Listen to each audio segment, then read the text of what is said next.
are you everybody, and welcome back to my channel.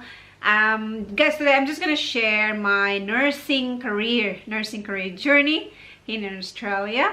So I am a nurse in the Philippines, guys, but I came to Australia and I haven't practiced my nursing in the Philippines. So that was like 2007. Well, anyway, I practiced in the community for like community hospital, which is only 25 beds. I practiced there for maybe 2 years, and yeah, it's not a tertiary hospital, so my experience is really not accepted here to practice because it's not equivalent to what they looking for.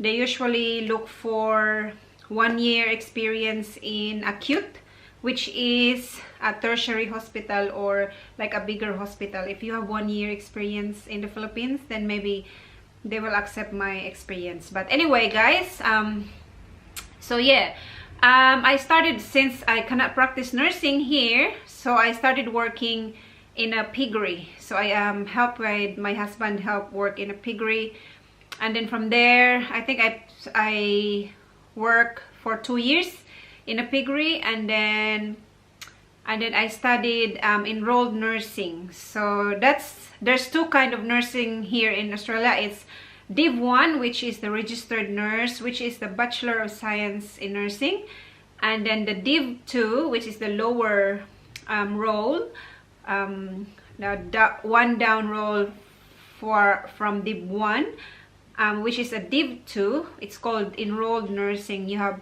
two enrolled nursing, like one is indoors enrolled nursing, which can do meds and IVs, and the other one is indoors, which cannot do IVs. So actually now at the moment think they're trying to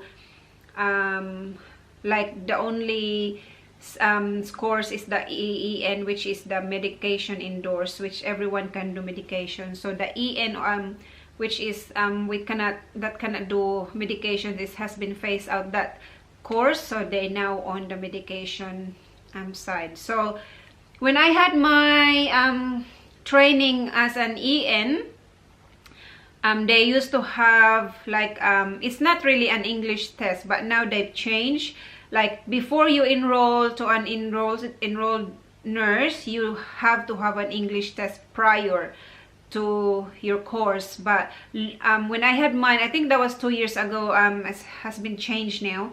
I think 2 years ago I enrolled, and then after I got my I finished, that's where I took the English test. I also have a playlist about my experience on IELTS and PTE, guys, if you want to check out here. So yes, today, if you want to enroll in enrolled nursing, you have to have an English test prior to your course, but before now you have to do it after the course. But anyway, that's the enrolled nursing. It took me 18 months studies. It's like part-time because I only do 1 day in a week and then 1 day in a week, so that equivalents to 2, 1 for lecture and 1 day for the laboratories, so like lab day. So we go to the lab and do like, yeah, face-to-face and everything. But that was for 18 months, and the placement or the OJT is 400 hours all up, which includes mental health, acute, subacute, and what's the other one? Community. So yeah, there's four areas you have to do placement. So that's the 4 areas. And then after that, maybe a year after, I decided to pursue my RN, my degree. So I enrolled in a university here in Australia. I actually enrolled in an online study last year. I think that was last November. So I got my credits transferred when I enrolled in it's CSU University, like it's an online provider. So I didn't even realize that online study is real here. I was just thinking now maybe it's like a scam or something. So when I enrolled, I got accepted, and then I think the subjects are being credited from the EN transcript, and then I think I'm doing 10 units now, and fingers crossed I'm nearly over halfway. Like I finished 6 subjects already, and I still have 4 units to go, which is the major ones. So yeah, well, I'll tell you about online study, guys. Like online course, you don't have to go to uni every day or like many days a week to attend classes. So all you have to do is, like, they have this module in the computer. Like they have a student portal where you can access all your subjects in there, and then maybe in one subject you will only have, especially if it's a major subject like chronic, acute, pediatrics, surgical, maybe you have, so far the longest lab day is only 4 days. So in these lab days you have really to go to the university itself, and you will have like lab sessions in there for 4 days straight, and that's about it. Each unit or each subject takes 3 months 3 months allocation to finish, but it's up to you if you want to finish it quicker. It's really like you really have time flexibility. Like if you want to finish the whole subject or modules in 1 month, you can do it, but the exams and the assessments is usually at the end of the session. So like session 1 you have like 3 months, session 2 you have 3 months, so you have 3 months to complete. It's like you have modules to read, to watch videos, and usually Zoom lectures. Like you have to attend Zoom lectures, but the advantage is that the Zoom lectures you can either attend or you can watch the recording. So I prefer myself watch the recording because I'm working, and then sometimes the timing doesn't suit, or I'm working during the time of the Zoom, so I just watch the recording, which is still pretty good because like you can still have your work-life balance in that side. Online delivery, delivered online, all you need is your laptop, your headsets, and then the books.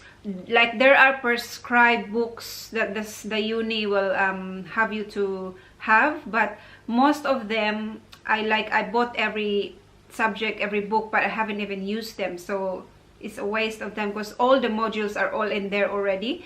And then the assessment wise, maybe in one unit, like in one subject, you have maybe 2 assessments, mostly case study. Like you will be given a case scenario, and you will, like, example for diabetes, you will, like, there's some questions there that you need to answer. Like you have to put introduction. It's like an essay, some kind of assessment like that.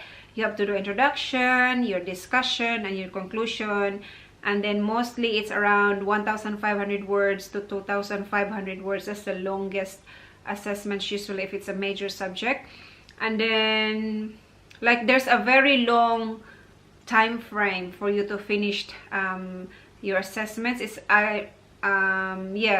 maybe you have until the end of the session to submit your assessments, and then maybe half is in between, and the rest the online exam. There's always an online exam, guys. Or before the pandemic starts, we have a face-to-face exam, so we have to go in certain place next to our like town. They have a town where the exam took place, and then you don't have to go too far away because they have like specific areas for people that lives in that area to have the exam nearby, so you don't have to go far away, which is good because the school is around like 3 hours drive from here, and you don't have to go there just for an exam, just to drive for 3 hours for your exams. And also placement wise, we are also required to have 400 hours of placement during the RN course.